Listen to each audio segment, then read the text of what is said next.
Do me a favor real quick. Just hug two people and tell them you're in the right place. Come on. Come on. Don't be saying this stuff. But hug two people real quick and tell them you're in the right place. Come on. Come on. That's right. That's right. That's right.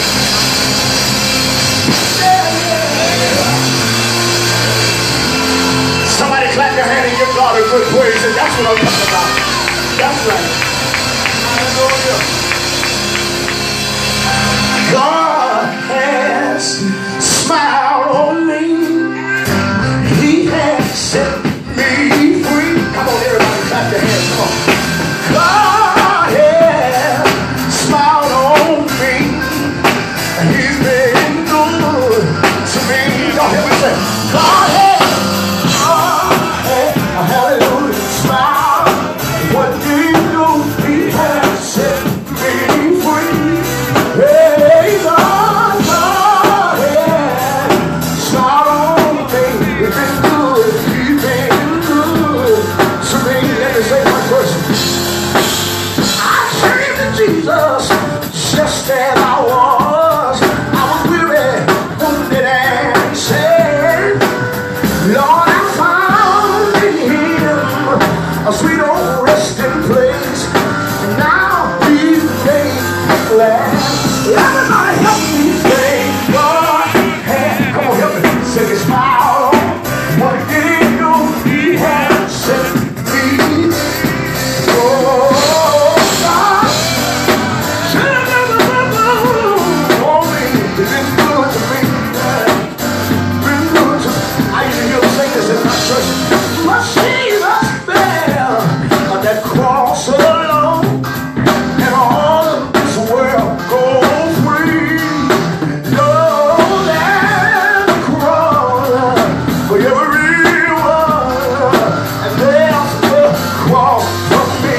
Everybody gonna help me say that God, come on, hallelujah, smile. What did He do?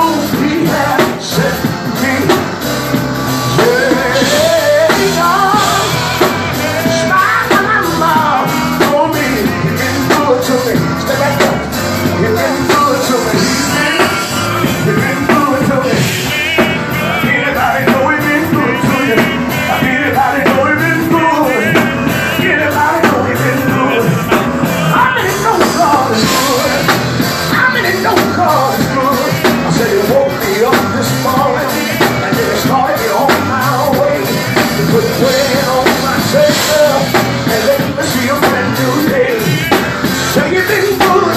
He's been one more time. He's been good to me. If you know He's good, give Him a praise. Come on. Hallelujah. Come on, you know He's praising so much. That's Him down. Yeah. He's good.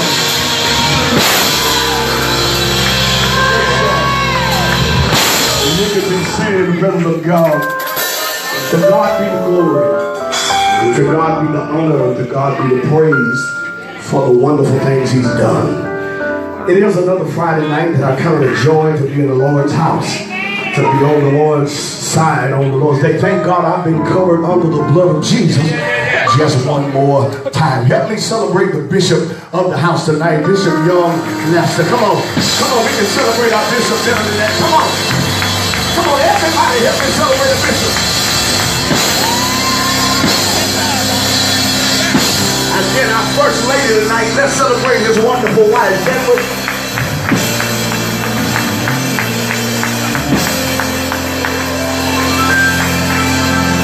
Thank God for Bishop Young. This is my first time meeting him, and I think I found me a lifelong brother. He's a wonderful brother, wonderful preacher, and a wonderful friend, and I'm so happy to be here with him in the city of Lakeland for my first time. And then to all of you, my father's children, it's just good to be in the house of the Lord. We could have been dead, sleeping in our grave, but He made death get back and behave. It's one more day that the Lord has kept us. I would thank you, Bishop, for letting me come these 2 nights. I pray that something was said last night course, something will be said tonight that will be a blessing to the people. I need you to pray because prayer and preaching are still married. And whatever God joins together, let no man divorce it. Somewhere, I think I was in about 7 different climates in 9 days. And somewhere in those different climates, I caught something that I can't get rid of. I'm trying to get rid of this cold. So I need you to help me push through this tonight. Help me. If you pray, God's going to preach. The Bible says when I am weak, he makes me strong. Yeah, so I need you to pray that God will give us the strength tonight to get this word out. I don't want to have a miscarriage. I don't want to have a stillborn, but I want to deliver what God has assigned to be delivered in this room. All right, John chapter 8. John chapter 8. Just play some song in the key of C. John chapter 8. I want you to grab your Bibles and check this out. John chapter 8.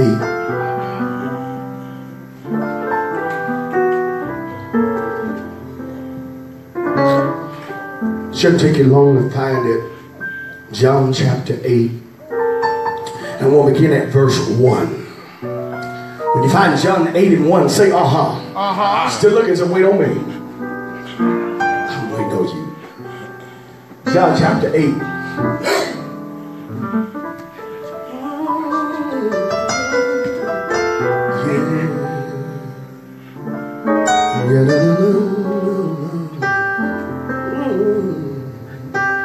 John chapter 8 and verse 1 in the Bible will give us this intelligence.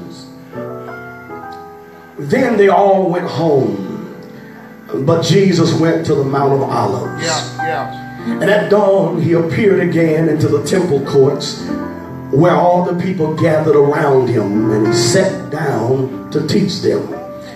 And the teachers of the law and the Pharisees brought to him, watch this closely, a woman caught in adultery. And they made her stand before the group and said to Jesus, Teacher, this woman was caught in the act of adultery.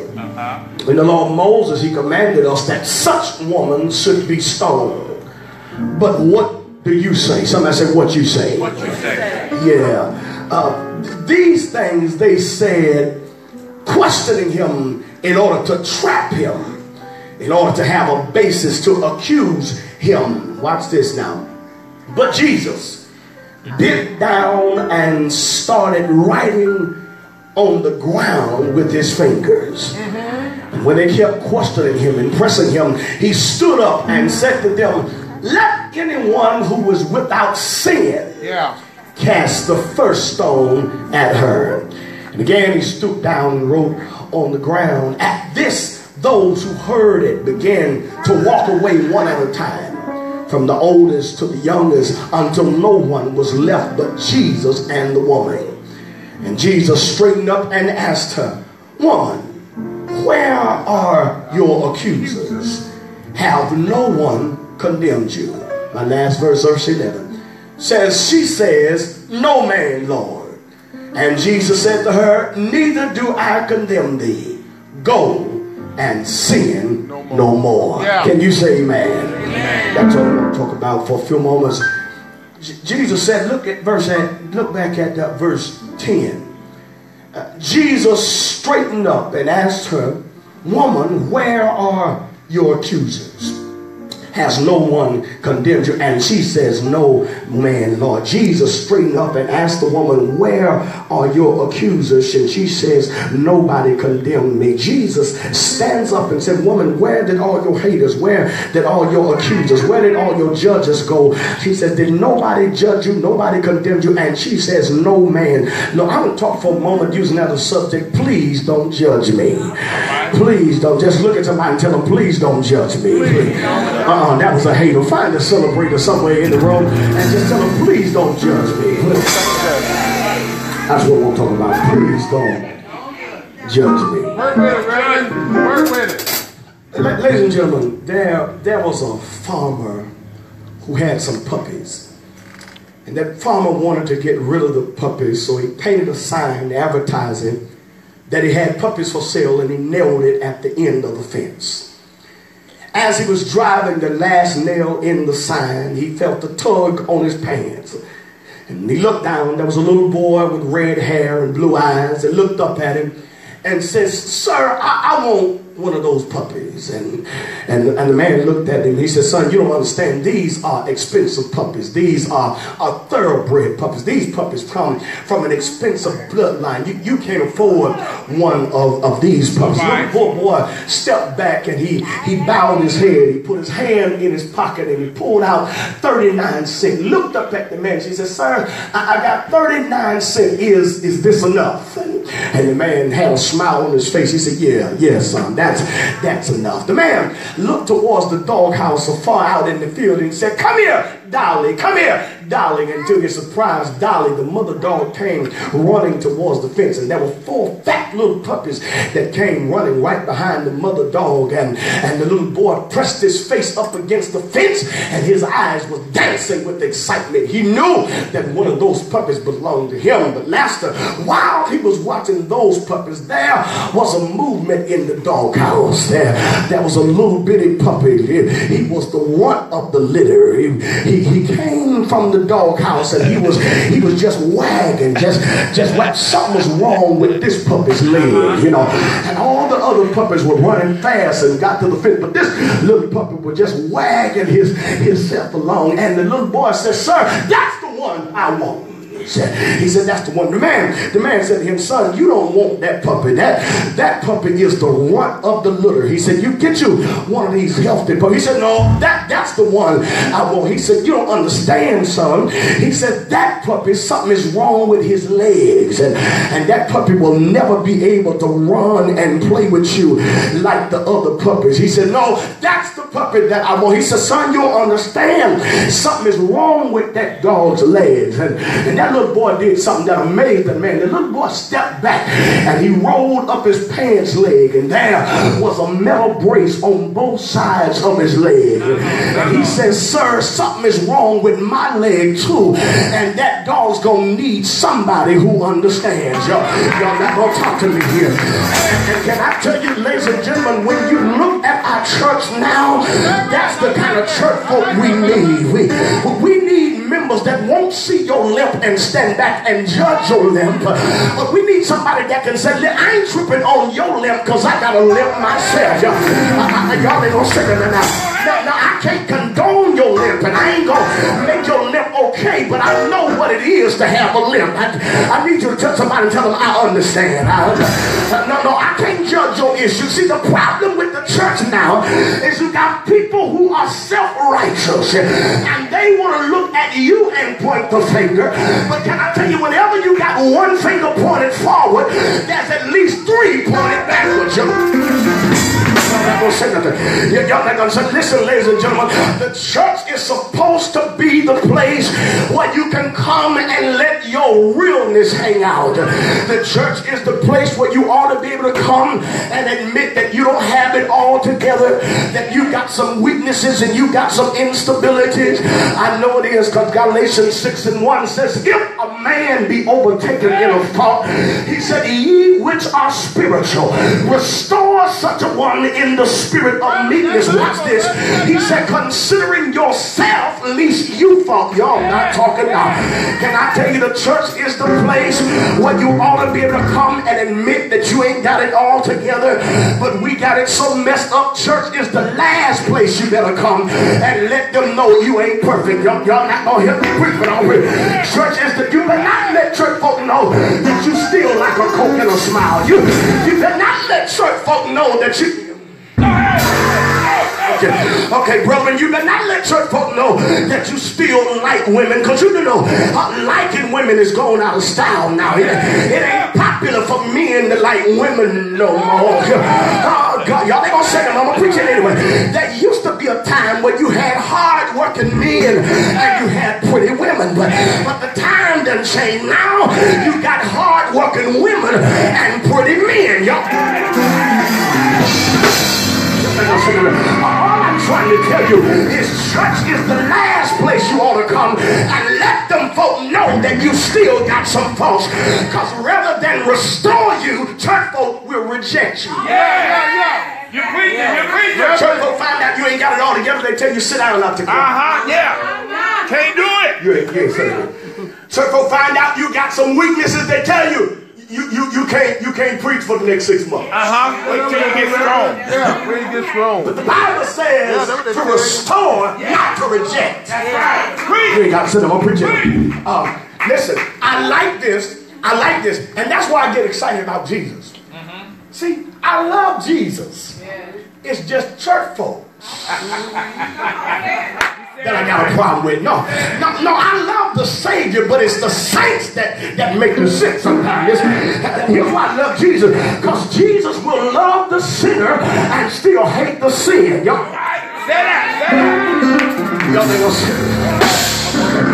Okay, and so that's why I got excited. That's why I got excited, because the text teaches me how it separates the sin from the sinner. God loves who I am, but he does not love what I did. And you got to know how to separate who you are from what you did. You told a lie, that don't mean you're a liar.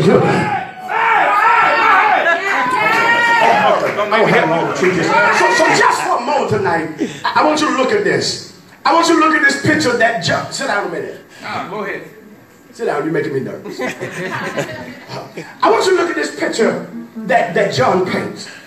John chapter 8. I want you to see in this text how the one who was qualified to judge didn't. Yeah. And I want to show you how the ones who were unqualified to judge tried to. That's right. Okay. Come on, Reverend, let's see it. Three things I want to lift and I'm going home. Yes, sir. All right. First of all, when you look at this text, John 8, when you look at this text, number 1, the first thing I see in verse 3, there is a sinful woman. Let church say sinful woman. Sinful woman. Okay, here it is.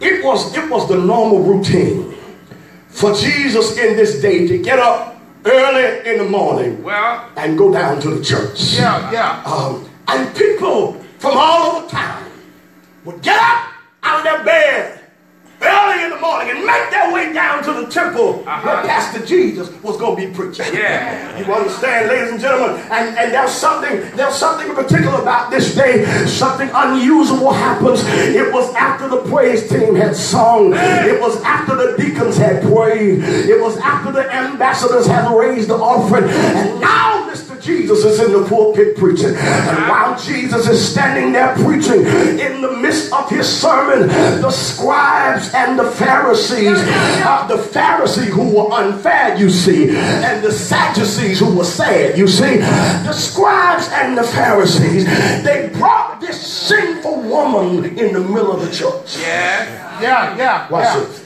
When I saw them bring her in the church, the first thing I saw was her sin. Okay. Because according to the text in verse 3, check it out, she was caught in the act of adultery. Yeah. Okay. Text didn't say this was a rumor. Yeah. It was caught. No, the woman got caught with her hands in the cookie jar. Y'all not gonna talk. The woman got caught. It wasn't no rumor. It wasn't no he said, she said. It was the very act. Listen, this woman was guilty before God. There ain't no question about this. The text says she was caught in the act of adultery. They caught this woman. It ain't no rumor. It ain't no gossip. They caught her. But the strange thing, the text says to me, they caught her in the act. Now here's what's strange. It's strange that they caught her, bruh, because more than likely they was in somebody's house. Yes. It's strange that they caught her because more than likely they had the doors closed. Yeah. It's strange that they caught her because more than likely they had the shades pulled. There wasn't no cars in that day, so you couldn't ride by and say you saw a car. No, y'all not gonna say nothing here. No, ladies and gentlemen, if they caught her, it suggests to me that they planned this from the start. They didn't just run up on the woman, they set the woman up from the start. And whether you know it or not, the devil will set you up. Y'all not talking. I don't care how holy you are. I don't care how much you anoint yourself and speak in tongues. If you're not careful, the devil will catch you at your weakest point and set you up. Somebody shout, it's a setup, it's a setup, it's a setup. No, they just didn't happen to ride by with this woman and see her coming out the man's house. They set the woman up. And so I see her singing, but I don't know if I see her singing. Secondly, I see her shame. Yeah. Because watch this, preacher. In their haste to bring her to Jesus. Her accusers probably didn't give her time to put her clothes on. Yeah. Preach it, bro. No. I can see it, doctor. In a haste to grab the woman, they didn't give her a chance to put her shoes back on. All right.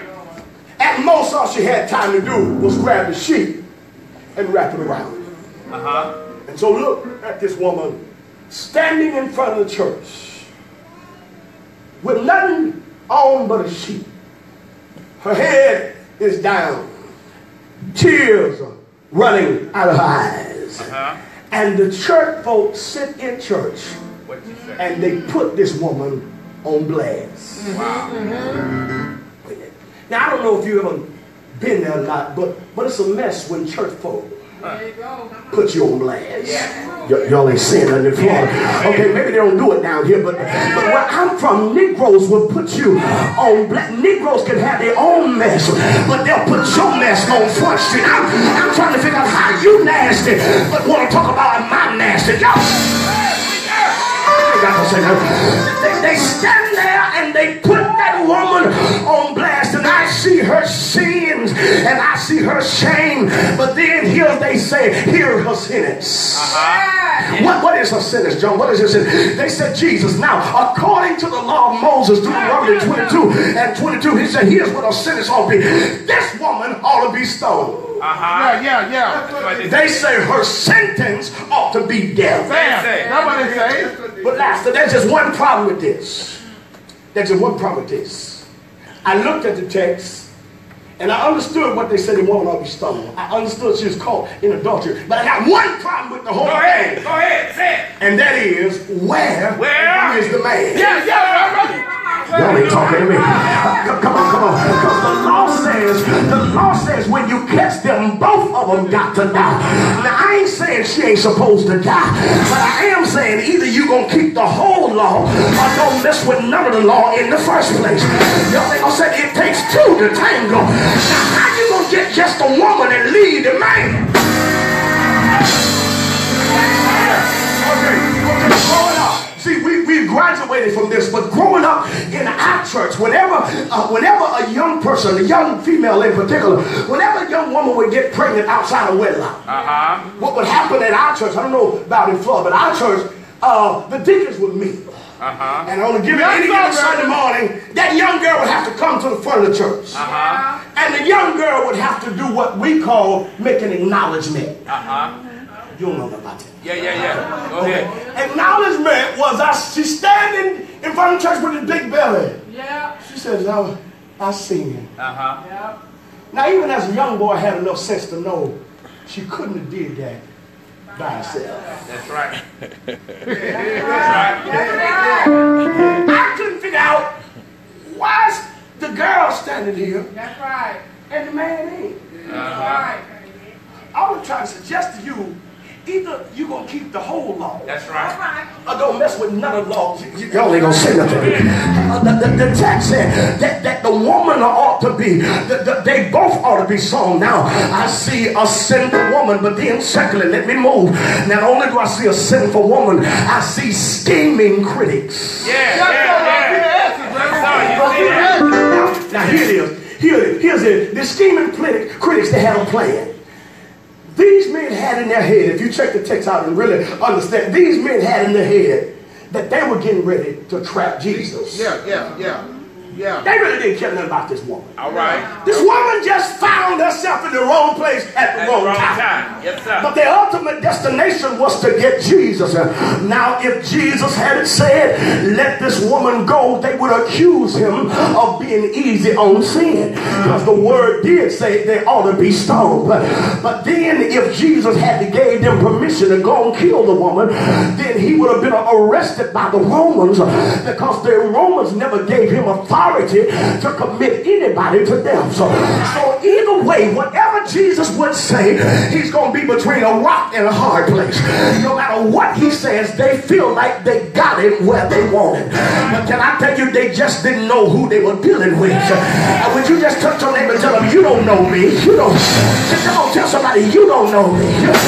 You don't know that said, God, let me see what you was trying to do before you ever tried to pull it off. You don't know that I can look behind your smile and I can tell you ain't no good. You don't know that you ain't fooling me. And you don't know that just because I ain't saying nothing, that don't mean I don't know nothing.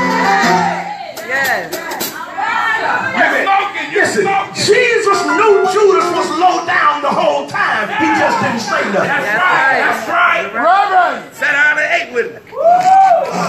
They didn't know who they fooling with. They thought they had Jesus what they wanted, but that would have worked on a normal man. But this is Jesus now. Yeah. Okay. So I see their plan, but their plan ran into a problem. All right. The problem was Jesus does not have to play by your rules. That's right. That's right. Okay? So since Jesus knows who he is, and Jesus knows what they're playing, he said, look, I'm gonna cause your plan to have a problem. Okay. So here's what he did. And I'm finished. Here's what he did. In verse 6, he ignores them. Yeah. Yes, you do. Okay. Yeah. Yes, you do. While they're talking to Jesus, the text said, in the middle of the conversation, In the middle. he just stoops down Yeah, that way they do that. The Bible. and starts playing in the dirt. Make it plain, Doc. Now they all standing around. Say, Jesus, what are we going to do about this woman? Don't you think she ought to be stopped? And Jesus just playing in the dirt. Yeah. Wait a minute. All the church folks standing around. So now you can't get out of this one. What are we going to do about this woman? And he's playing, the text said, writing in the dirt. I said, Jesus, why was you writing In the dirt. Yeah. He said to me, Jones, I was writing in the dirt because I was dealing with some dirty people. And these dirty people had a dirty plan. He said, so I had to get on them. Y'all not going to say nothing here. So since they came to me dirty, I had to deal with them dirty. What? He's writing on the ground. In the dirt. He ignores them. Watch this. But they kept pushing. Kept on They just said, no, you can't get out of this one. Yeah. So man, you got to make a decision. What are we gonna do with this woman? That's right. And so he goes from ignoring them. Now he exposes them. Yeah. Yeah. You ain't feeling it. You ain't feeling it. The text said in verse 7, and he raised up. Okay, would you just touch somebody and tell them, don't make me raise up? Come on, don't be scared. Tell them, don't make me raise up. Now I done tried bowing down. I done tried praying for you. I done tried holding my peace and letting go. But don't you make me rise up. Because if I raise up, what I'm going to say, you ain't going to like. Wait a minute. I know I'm right, and I know I'm in the text. Because the text said when he rose up. Yeah. Should have left me alone while he was dying. Yeah. No way. He said, don't make me raise up. But you kept pushing me. He said, so I got to stop ignoring you. I got to expose you. Here's what he says. He says, he that's without sin. Yeah. Into you. You ain't feeling it. Yeah, go ahead. Okay. And when you look at the original version, the original translation does not say he that is without sin. No. The original translation says he that's without the same sin.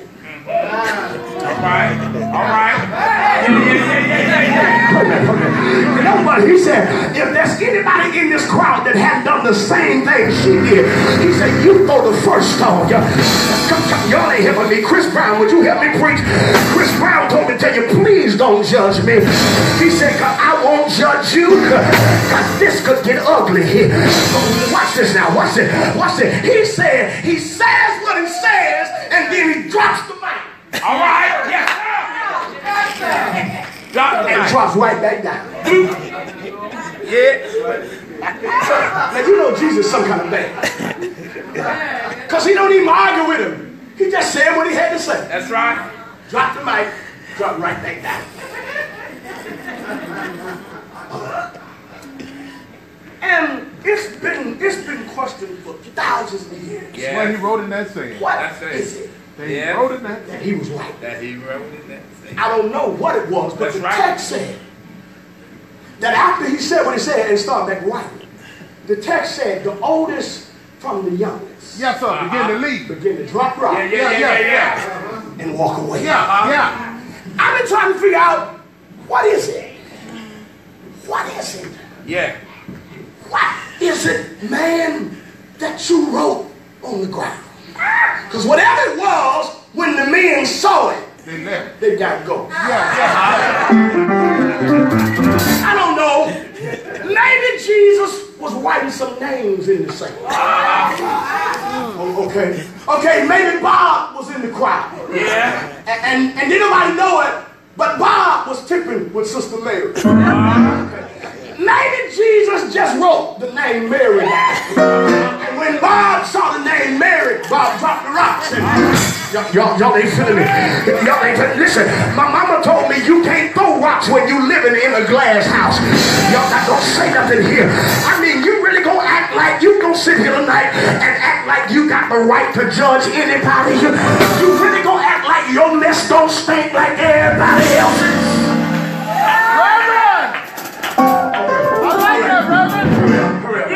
All right. So they dropped the rocks. I like this last one because the text said from the oldest to the youngest. The oldest in the front. Look. The older ones ought to have some sense. Yeah. Ain't nothing worse than an old fool. I ain't gonna say that here. The text said from the oldest to the youngest. The older folk are the last one that ought to open up their mouth because they done a little more and been a little more and said a little more, and they ought to understand that if God brought me out of it, then God can bring anybody. I need somebody that can say, if God can save me, God can save anybody. Oh Lord. Okay, watch this now. Now watch this. And I'm finished. Now we've come to the rising climax. This divine presentation. Watch as we get to the rising climax. Now, ladies and gentlemen, now it's just the accused and the accuser. Now it's just the accused and the acquitted. Now, watch this. It's just Jesus and the woman. Yeah. Just them. And Jesus stands up. Yes. And the text moves now from a sinful woman. The text moves from scheming critics. Now you see before your eyes, here you see a sympathetic Savior. Watch this. Verse 10, he faced her. Because text said, he looked up. And he looked around and he seen everybody was gone. He said to the woman, where your haters go? Wait, where'd he go? Because he just had so much to say. Where'd he go? He said, did nobody condemn you? And her head is still down. She says, no, Lord. Nobody condemn me. Watch this. She still didn't have her head up because she know ultimately only God can judge her. All right. You ain't funny. She don't know quite what he's gonna do, but her head is still down, and she said, did nobody condemn me? And now he goes from facing her in verse 10 to forgiving her in verse 11. Watch this. He said, okay. He said, okay, if they didn't condemn you, he said, neither will I. He said, go home, but don't you do that no more. Y'all not gonna say nothing. Y'all God here. And listen, when I saw him, he said, go home, but don't you do that no more. He said, I ain't gonna condemn you, but don't you do that no. I gotta go now, but I gotta be honest that I've been just like that woman. I've been guilty. I've done some things that I should not have done, and I've said some things that I should not have said, and I've gone to some places that I should not have gone. But thank God tonight that he saw the best in me. But everybody saw the worse than me. Is there anybody here can testify that he still takes a nobody and transforms him into somebody? Can I get a witness here? I got to leave it. I got to leave it now. But I want you to know that I'm just a nobody trying to tell everybody about somebody that can save anybody. And give the Lord, give the Lord can do it for me. Then the Lord can do it for anybody. I'm gone now. The Lord bless you real good. See you later, alligator. After a while, crocodile or reproduction. Adios, amigos. I got to go now. But before I leave, if you can be a witness that the Lord has done some stuff in your life. Do me one favor, shake somebody's hand. Come on, shake their hand like a child of God. Shake their hand like you've been delivered. Shake their hand like you got the Holy Ghost. Shake their hand like your church is on fire. And say, neighbor, don't judge me. Ain't doing me yet. Can I get a witness? That's the wrong neighbor. Find you just one more neighbor. Tell that neighbor, say, neighbor, God is not through with me. And when he gets through with me, I shall come forth as pure gold. He's working on me. Is there anybody here? Yeah. Is there anybody here? No, he's still working on you.